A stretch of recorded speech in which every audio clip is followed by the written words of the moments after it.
할렐루야. 여러분들의 가정 또 여러분들의 모든 삶의 터전 가운데 주님의 은혜가 늘 함께 하시기를 간절히 소망합니다. 오늘은 스승의 주일로 지키게 됩니다. 또 청년 주일이기도 하고요. 또 오늘은 부부의 날이기도 합니다. 여러분 모두 삶의 자리 가운데 서로 위로가 있고 주님의 능력이 있고 서로 주의 도우심 가운데 하나 되어지는 복된 삶의 터전들이 되시기를 주님의 이름으로 축복합니다. 이 사람이 일생을 살아가면서 만나는 스승은 대략 30여 명 정도라고 합니다. 그 중에 잊지 못할 스승은 5손가락 아니라라고 말씀합니다. 대부분의 사람들은 이 학창 시절의 은사들을 기억을 합니다. 그 이유는 자신들의 성장기와 밀접한 관계를 형성하고 있다는 것입니다. 그때의 가르침이 평생 이어지게 되고 그때의 그 가르침이 인생에 있어서 중요한 전환기를 맞이하기도 한다는 것입니다. 아비 없는 자식이 없듯 스승 없는 제자 없다라고 말합니다. 옛말에 임금과 스승과 아비는 한 몸이다라고 말합니다. 그래서 군사부 일체라라고 하는 이 말을 우리가 많이 합니다. 이 뜻은 스승의 은혜는 아비가 자식을 낳아 기르는 은혜와 같고 임금이 백성을 돌보는 은혜와 같다라고 하는 그런 의미를 담고 있습니다. 이번 주간을 이렇게 지나면서 여러 부분들에 대한 이 글귀들을 한번 쭉 읽어보게 되었습니다. 그 중에 스승에 대한 추억들, 기억들을 생각하고 그때 감사했던 일들, 또 그 모든 삶에 있어서 모든 부분들을 함께 헤쳐나갔던 그 감사의 시간들을 기억하는 그런 글들을 쭉 읽어보게 되었습니다. 그 중에 몇 가지를 여러분들에게 소개하고자 합니다. 가장 먼저는 제목이 이렇게 되어 있습니다. 힘들고 어려운 가정 형편, 야학을 공부하면서 이렇게 되어 있습니다. 그 내용은 간단하게 말씀드리면 아주 여러분들이 어렸을 적 아마 여러분 가운데는 낮에는 일하고 밤에는 공부했던 그러한 시절을 겪은 분들도 혹 있을지 모르겠습니다. 그만큼 경제적으로 어렵기 때문에 공부하고 싶어서 밤늦게까지 학업을 해야 했던 그런 우리의 선진들이 있었습니다. 그 선진들이 인생의 길을 걸어갈 때에 함께 늘 걷고 그 밤늦은 시간에 함께 그 인생길을 걸어가면서 말해준 스승의 말은 나는 너의 재능을 믿는다. 이 칭찬의 한마디였다는 것이죠. 그리고 계속 공부해서 훌륭한 사람이 되라라고 격려해 주었던 그 스승의 은혜를 늘 기억한다라고 하는 그러한 글귀였습니다. 그리고 또 하나는 한 아버지가 쓴 글인데요. 제목이 이렇게 되어 있습니다. 지금은 의사인 딸아이, 스승의 은혜를 기억할까? 이런 내용입니다. 자, 이 내용 가운데 나타나는 것은 딸아이가 공부를 하고 있는데 도저히 적성이 안 맞아서 자기하고는 뭔가 맞지 않아서 많은 고민들을 하고 있었다라고 합니다. 그러다 보니 아이의 성격도 변하고 아이의 여러 가지 행동 반경도 바뀐다는 것이죠. 그래서 아버지가 결단을 하게 됩니다. 이 아이를 알게 되는 것이죠. 그래서 이 아이가 문과였는데 이과로 전향을 하게 됩니다. 전학을 시킨 거예요. 이 전학을 시킬 때에 담임 선생님이 많은 도움을 준 이야기를 써놓고 있어요.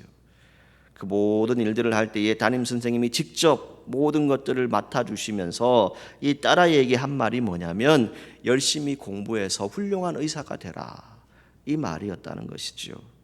그래서 이제 딸아이가 다 커서 이제 의사가 되었는데 그 선생님의 따뜻한 제자 사랑, 그 배려심을 잊어버리지 않고 기억했으면 좋겠다라고 하는 그런 내용의 글이었습니다.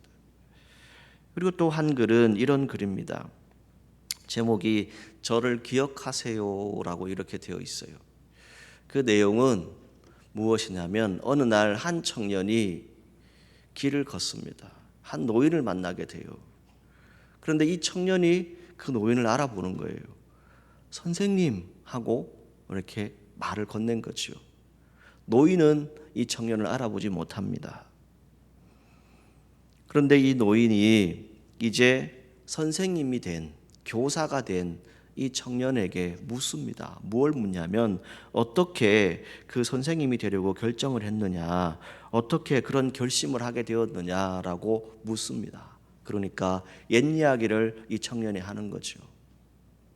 아주 옛날에 제가 교실에서 어떤 마음을 품었냐면 친구가 멋진 시계를 차고 온 것을 보았는데 그것이 너무 탐나고 욕심이 생겼다는 거예요. 그래서 그 시계를 훔쳤다는 것입니다.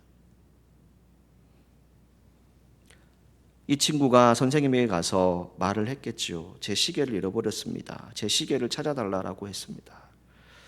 그때 선생님은 시계를 잃어버린 학생이 있는데 훔친 사람은 부디 돌려달라고 말을 하면서 문을 다 닫고는 학생들을 동그랗게 세웠어요. 그리고 다 손을 잡아라라고 하더니 눈을 다 감으라고 했어요. 여러분 어릴 때 이런 기억 한 번쯤은 다 있으시죠? 꼭 교실에서 무슨 일이 있으면 선생님들이 다 눈 감아 그랬던 기억이 있습니다. 그리고는 한 학생 주머니를 다 뒤지는 거예요. 그리고 이 청년, 이제 교사가 된 이 청년의 주머니도 살펴서 시계를 발견을 했겠지요. 그리고는 그것으로 끝난 것이 아니라 그 옆에 있는 친구들도 똑같이 주머니에 손을 넣어서 다 확인을 하시더래요. 그리고는 학생들을 다 자리에 가서 앉으라고 말씀을 하시고 이 선생님이 이제 시계를 찾았다. 그리고 이 시계를 돌려줄 것이다 라고 말하고는 그 어떤 말도 이야기하지 않더라는 것입니다. 그때 이 청년의 마음에는 어떤 마음이 들었냐면 선생님은 내 명예를 지켜주었다. 선생님은 내 인생의 가장 수치스러운 날이 될 수도 있는데 그 날을 지켜주었다. 절대로 남의 것을 훔치거나 이제 나는 나쁜 짓 하는 사람이 되지 않겠다. 그런 결단을 그때 했대요. 그러면서 내가 좋은 스승이 되어서 교사가 되어서 우리 선생님의 본을 따라야 되겠다.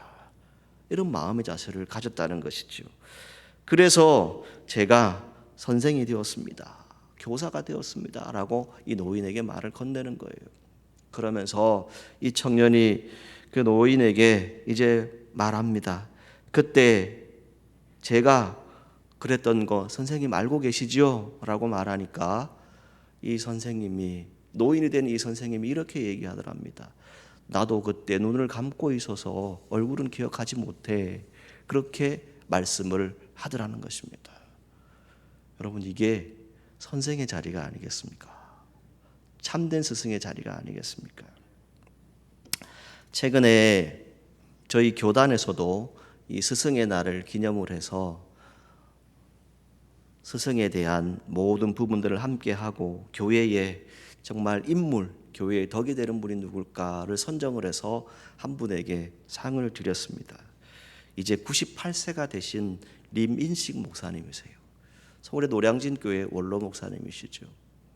이분이 이 스승의 날 이 한국교회 인물상을 수상을 하시면서 무엇을 얘기했냐면 일제 강점기 시대에 그 어려운 시대에 중국 심양에서 눈물로 나라와 민족을 위해서 기도했었던 할아버지를 기억하면서 이 이야기를 하셨어요. 무엇을 얘기했냐면 오늘날 교회의 원로들이여 다시 깨어 기도합시다.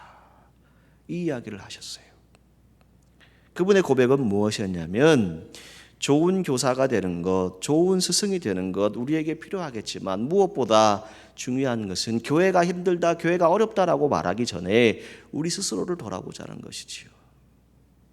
우리가 과연 참 스승의 자리에 있는가, 선생의 자리에 있는가라고 하는 것을 스스로가 돌아보자는 그런 내용의 글이었습니다. 혹자는 이렇게 말합니다. 교사나 교수는 많지만 교육자는 드물다라고 말합니다. 옛날 어른들은 경사는 만나기 쉬워도 인사는 만나기 힘들다라고 말합니다. 여기에서 경사는 우리가 일반적으로 알고 있는 강의를 하는 선생입니다. 요즘 말로 하면 교과서나 강의하고 지식이나 전달하는 그런 직업적인 선생을 말합니다. 반면에 인사는 무엇을 말합니까? 사람을 가르치는 스승이라는 것이죠. 진정한 교육자라고 하는 그런 뜻을 포함하고 있습니다. 오늘 여러분 스승이 있습니까? 그냥 잊혀 지나가는 스승이 아니라 내 인생에 있어서 정말 내 영적인 생활에 있어서 큰 영향을 끼친 분이 여러분들에게 있습니까? 만약 있다면 그분들을 한번 생각해 보십시오. 그리고 여러분들도 그런 존경받는 스승이 되기 위해서, 주 또는 선생이 되기 위해서 믿음으로 살아갈 수 있는 우리 성도들이 되시기를 주님의 이름으로 축복합니다. 그렇다면 우리가 이 선생, 주가 되기 위해서 어떤 자격을 갖추어야 할까요? 물론 자격이라고 하는 말이 참 어쩌면 맞지 않는 얘기일 수 있지만, 어떤 일이든지 간에 우리가 준비되어져야 하고 우리의 모든 분량이 필요하다는 것이죠. 성경에서 선생이라고 불리는 랍비는 신약시대에 유대인의 학식이 많고 존경받는 교사들을 높여서 부르는 명칭입니다. 그래서 나의 주라고 하는 뜻을 가지고 있습니다. 이 유대인 교사들을 향해서 랍비라고 하는데 그 뜻은 내 스승님, 내 주인님, 이러한 것으로 해석할 수 있습니다. 바리새인들과 서기관들은 스스로 랍비라고 불려지는 것을 좋아했다라고 성경 곳곳에 나타납니다. 그러나 예수님은 마태복음 23장 7절에서 8절까지의 말씀을 보시게 되면 너희는 랍비라 칭함을 받지 말라고 말씀하고 계십니다. 그 이유는 예수님은 랍비로 불리는 선생들이 더욱 경건하고 더욱 하나님 나라와 의를 위해서 살아야 할 것인데 그렇지 못했기 때문에 차라리 랍비라 불리는 것을, 명칭하는 것을 하지 말라, 받지 말라라고 말씀하고 있는 것입니다. 주 선생에게 부여되는 가장 중요한 의미가 무엇이겠습니까? 저는 두 가지를 한번 생각해 보았습니다. 여러분, 주가 되고 선생이 된다라고 하는 것은 첫 번째는 참된 권위를 가질 수 있어야 합니다. 권위는 누구에게나 다 필요합니다. 우리가 주가 된다라고 하는 것은 주인이 된다는 의미입니다. 선생이라고 하는 것은 누군가를 가르치는 자리입니다. 그 자리에 있어서 권위가 있어야 한다는 것은 분명한 것이지요. 그리고 또 한 가지는 바른 가르침을 줄 수 있어야 합니다. 헛된 가르침이 아니라 바른 가르침이죠. 옳고 그름을 반드시 가르쳐야 한다는 것입니다. 그것이 주가 되고 선생이 되는 우리에게 필요한 것입니다. 요한복음 13장에는 예수님이 제자들의 발을 씻기시는 장면이 나타납니다. 이 장면은 우리가 너무나도 많이 알고 있어서 아마 성경 곳곳에 기록되어지지 않았을까라고 생각하지만 요한복음 딱 이 부분에만 이 내용이 기록되어져 있습니다. 요한은 우리가 알고 있는 것처럼 이 당시에 예수님의 제자 중에 한 사람입니다. 그 중에서도 가장 어린 사람이 바로 요한이었다라고 하는 역사적인 기록이 있습니다. 그러면 가장 어린 나이에 가장 연약한 모습에서 예수님을 보았을 때 어떻게 예수님이 저 일을 하시지? 어떻게 저런 행동을 하실 수 있을까? 그런 마음이 이 내용에 담겨져 있는 것이죠. 예수님께서는 제자들과 마지막 나눔을 가지십니다. 그리고 3년간 함께했던 제자들에게 마지막 가르침을 전하시는 거예요. 예수님의 존재적 의미, 예수님의 사명, 예수님께서 보이시던 지금의 행동들이 무엇을 의미하는지를 말씀해 주고 있습니다. 우리가 잘 알고 있는 것처럼 주님의 겸손을 이 내용을 통해서 우리는 배우고 알고 있습니다. 그에 대한 반응이 무엇인가라고 했을 때에 14절 말씀에 보게 되면 주님이며 선생인 내가 너희의 발을 씻었으니 너희도 서로 발을 씻어주라 라고 하는 내용이 성경에 담겨져 있습니다. 이 당시에 당대의 모습은 어떠합니까? 어떻게 선생이 제자들의 발을 씻길 수 있느냐? 어떻게 주인이 종의 발을 씻길 수 있느냐라고 하는 것이지요. 관습이었고 그 당시의 모든 전통을 깨는 일이었습니다. 어쩌면 예수님의 제자가 된다라고 하는 것은 우리가 가지고 있는 관습과 우리가 가지고 있는 규범과 우리가 가지고 있는 모든 규율들을 다 깨뜨리는 겁니다. 오직 모든 일 위에 우리가 가지고 있는 관습과 법 위에 누가 계십니까? 주님이 계시다는 거예요. 그걸 우리가 기억하셔야 됩니다. 섬김을 받는 것이 당연한 사회였습니다. 높은 자는 관습적으로 그렇게 섬김을 받아야 했습니다. 그런데 예수님이 지금 복이라고 말씀하시는 것은, 잘된 것이라고 말씀하시는 것은 무엇입니까? 진정한 섬김과 진정한 성공은 상대를 배려하는 것임을 행동으로 보여주신 겁니다. 그리고 그것을 베푸는 것이 성경에 나타나는 것입니다.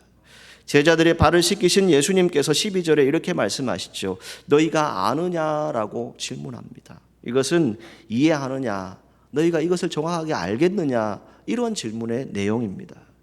예수님은 제자들에게 단순히 자신의 행위를 아는 것을 질문하는 것이 아닙니다. 그 행위를 통해서, 이 행동을 통해서 너희가 배우고 깨달음을 얻으라 라고 말씀하시는 겁니다.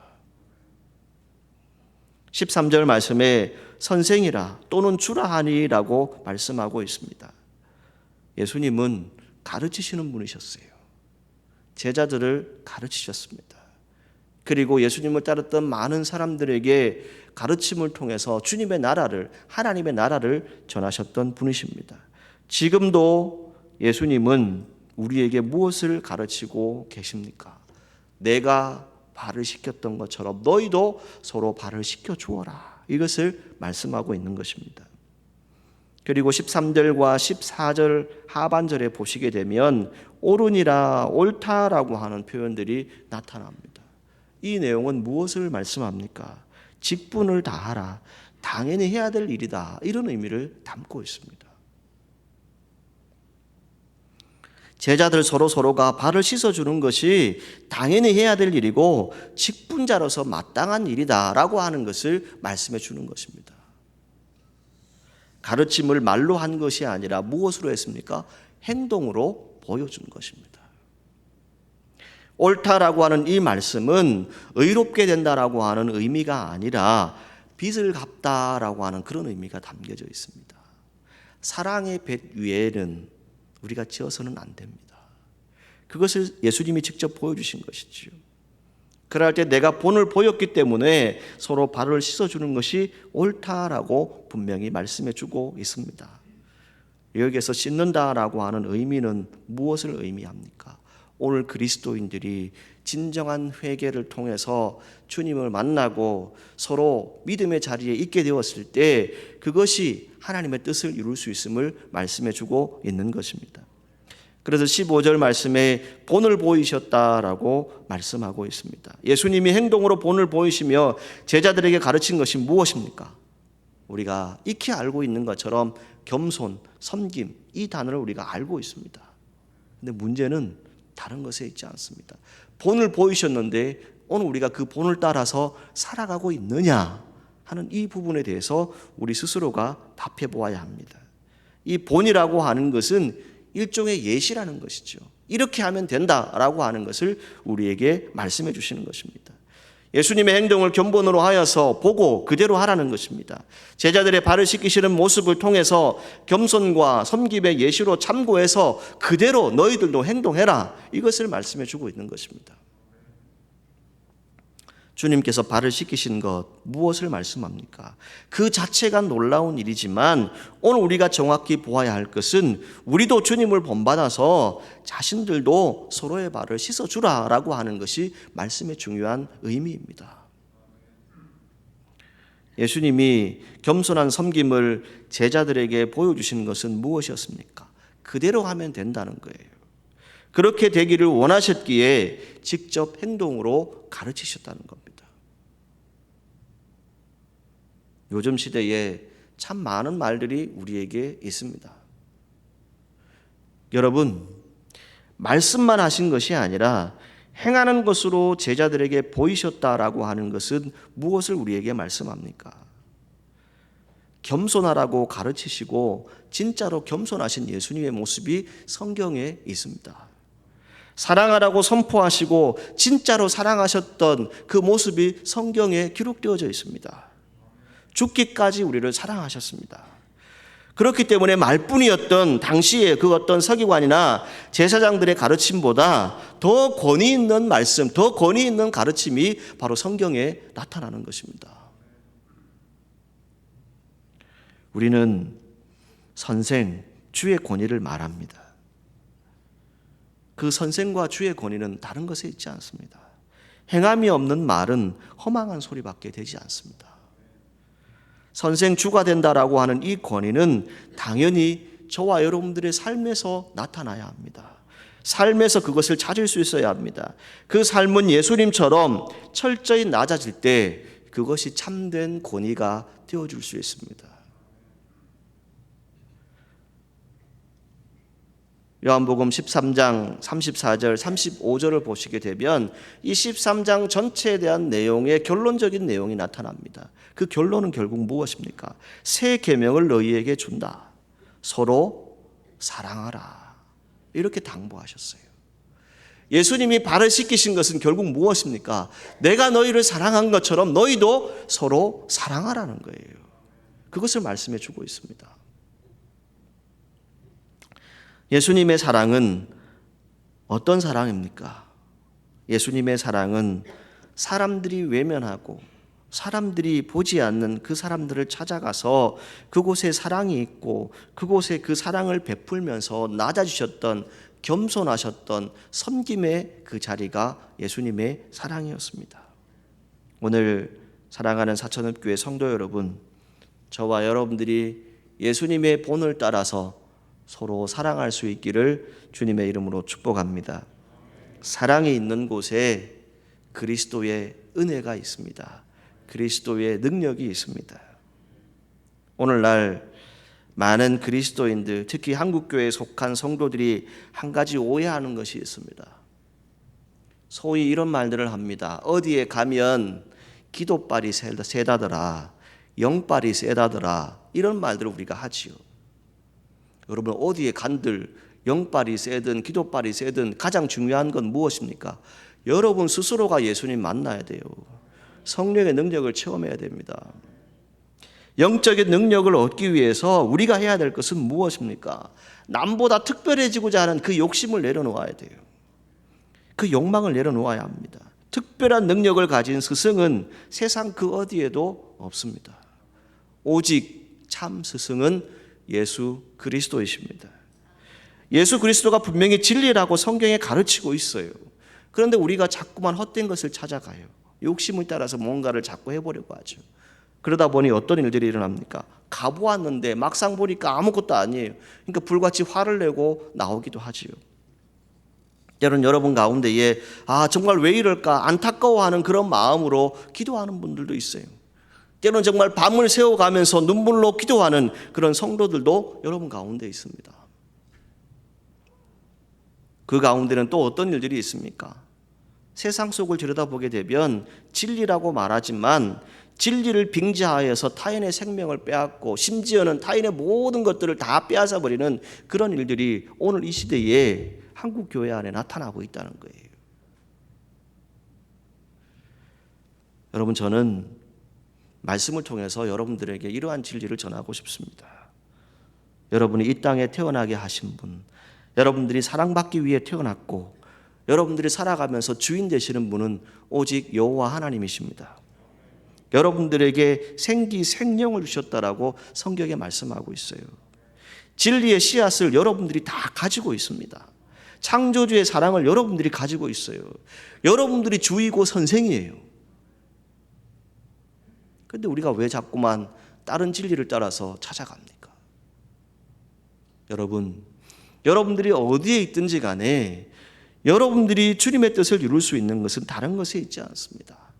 하나님의 능력은 지금 이 자리에 선포되어지는 말씀 가운데 있고 여러분들이 끝까지 주님을 의지하고 바라보면 주님께서 여러분들을 분명히 만나 주실 것입니다. 그 이후에 허락되어지는 은사도 있을 것이고 능력도 분명히 여러분들에게 주어질 것입니다.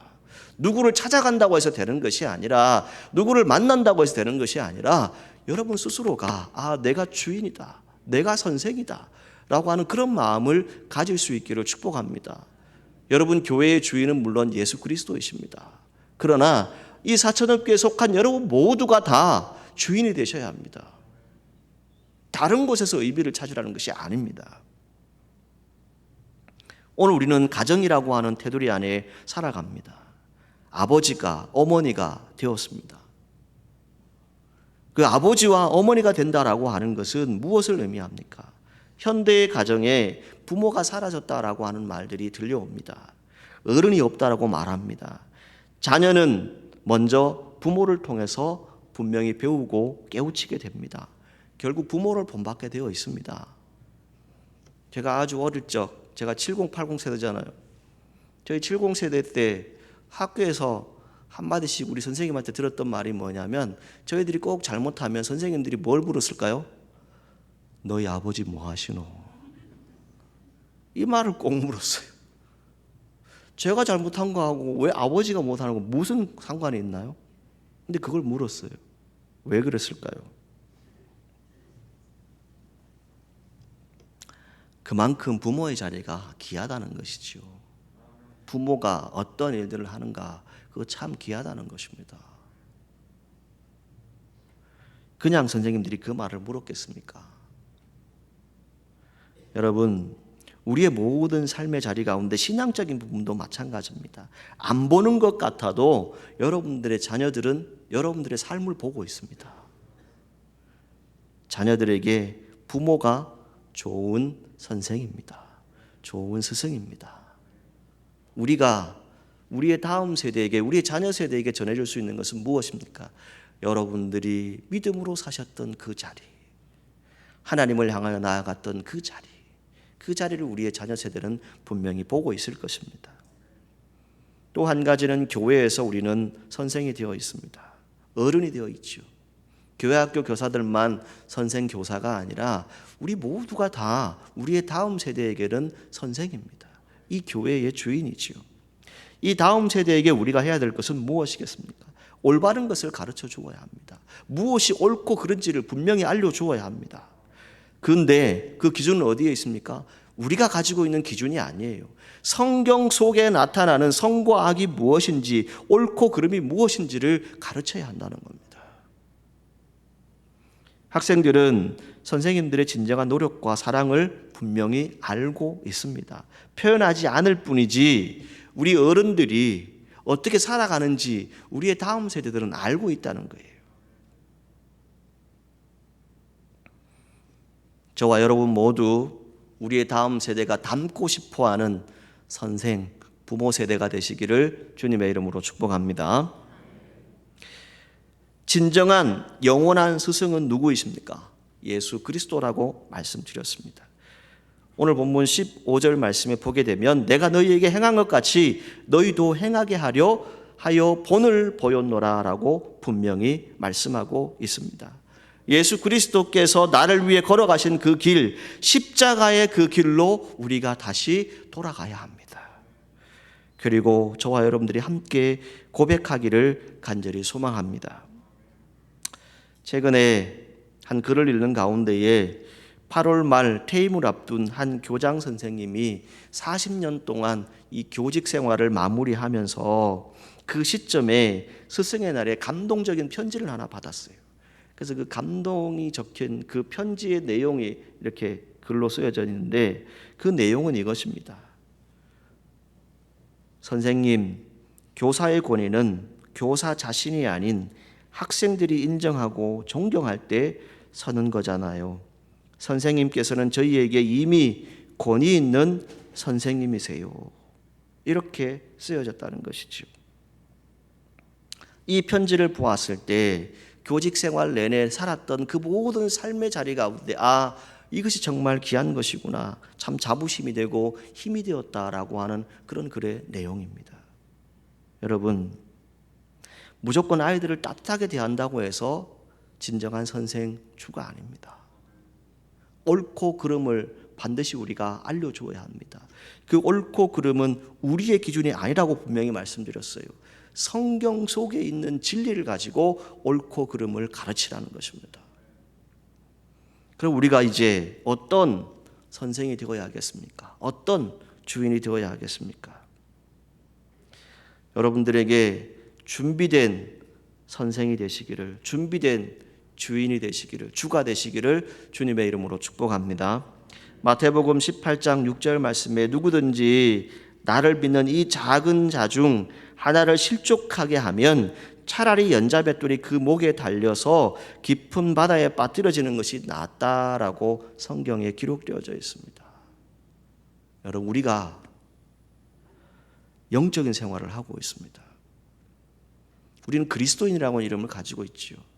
또 그리스도인 가정이다라고 하는 그 테두리를 가지고 있습니다. 그 가운데서 우리가 분명히 기억해야 될 것은 저도 여러분도 영적인 선생이라는 거예요.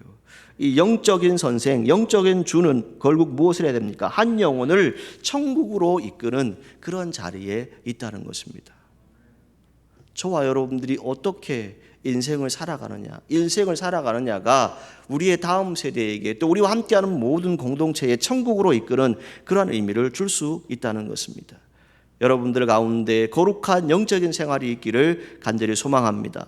여러분들의 인격, 여러분들의 실력 다 있습니다. 그러나 무엇보다 중요한 것은 주님이 여러분과 함께 하시는 것입니다. 준비된 선생, 준비된 주가 되십시오. 그러할 때 여러분들의 다음 세대, 우리의 제자들이 우리를 보고 정말 참 귀한 분이다, 존경할 만한 분이다, 그것을 분명히 말하게 될 것입니다. 준비되지 않은 큰 선생에게는 더 엄격한 책임이 따른다라고 말씀드리고 싶습니다. 이건 무슨 내용이냐면 야고보서 3장 1절 말씀에 보게 되면 내 형제들아 너희는 선생된 우리가 더 큰 심판을 받을 줄 알고 선생이 많이 되지 말라라고 말씀해요. 가르치려 하지 말라는 거예요. 가르치기 전에 우리 스스로가 무엇을 해야 합니까? 저도 여러분도 다 하나님 앞에 죄인입니다. 이 죄인은 무엇을 얘기합니까? 결국은 내 행동 하나를 통해서 다른 사람들을 실족하게 할 수도 있다는 거예요. 결국 그것은 엄격한 책임이 따를 것이다라고 성경은 말씀해 주고 있습니다. 여러분, 주 또는 선생이 된다라고 하는 것은 무엇입니까? 내 권위를 스스로 지켜가는 것이지요. 그 권위는 영적인 권위다라고 말씀드릴 수 있습니다. 인격적인 권위도 있겠지만 무엇보다 중요한 권위는 영적 권위입니다. 그 영적 권위는 무엇이 있을 때 제대로 나타납니까?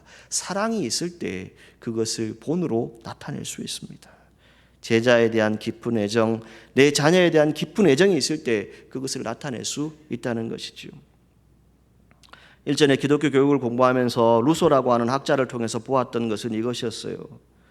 교육은 무엇인가? 근본적인 목적이 무엇인가라고 했을 때 기계를 만드는 데 있지 않고 인간을 만드는 데 있다라고 이렇게 말했습니다.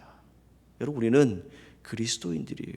그런데 그리스도인이기도 하지만 우리가 하나님의 사람으로서 어떻게 나아가야 할지를 알려주고 가르쳐주는 것이 어디에 있습니까? 바로 이 성경에 있다는 거예요. 예수님이 성경을 통해서 말씀하셨다는 겁니다. 오늘 이 모든 말씀의 결론은 이것입니다. 예수님은 무엇으로 우리에게 본을 보이셨습니까? 그냥 겸손하셨습니까? 그냥 섬기셨습니까? 성경을 자세히 한번 읽어보십시오. 곳곳에 예수님은 기도하셨더라라고 하는 내용이 계속해서 나타납니다. 부모 세대된 우리 사랑하는 성도 여러분, 여러분들이 주가 되고 선생이 되든 또 어떤 자리에 있든지 간에 우리가 꼭 기억하셔야 될 것은 하나님 앞에 겸손한 믿음의 사람들이 되시기를 바랍니다. 겸손은 무엇입니까? 하나님 앞에 엎드리는 거예요. 하나님 앞에 엎드린다라고 하는 것은 무엇입니까? 우리의 신앙과 섬김, 정말 우리의 기도의 그 영적인 은혜를 통해서 우리의 다음 세대가 자라간다는 것이죠. 우리의 자녀 세대가 성장하게 된다는 것을 성경을 통해서 알게 됩니다. 여러분, 모든 사람들이 행복하기를 주님의 이름으로 축복합니다. 그 출발점은 무엇이겠습니까? 제가 행복하면 제 아내도 제 자녀도 저와 함께하는 모든 분들도 행복하겠지요. 여러분, 마찬가지입니다. 여러분들이 행복하면 제가 행복하겠지요. 찬양대가 행복하면 그 찬양이 여러분들에게 전해져서 여러분도 함께 행복하게 됩니다. 여러분, 믿으시지요? 결국 모든 출발점은 어디에 있습니까? 바로 나로부터 시작되었습니다. 자꾸 다른 데 신경 쓰지 마세요. 내가 어떤 선생이 될 것인지, 어떤 주가 될 것인지 내 스스로를 돌아보십시오. 여러분, 세상이 뭐라 하든지 간에 여러분들은 좋은 주인들, 주가 되시고 또 좋은 선생이 되시기를 주님의 이름으로 축복합니다. 왜냐? 여러분들은 하나님의 자녀 백성들입니다. 천국의 시민권을 가진 분들입니다. 그 믿음을 가지고 예수님이 행하셨던 것처럼 우리도 본을 받아서 모든 사람들에게 때로는 존중받고 인정받을 수 있는 그런 믿음의 사람들, 하나님의 사람들이 되시기를 주님의 이름으로 축복합니다. 기도하시겠습니다.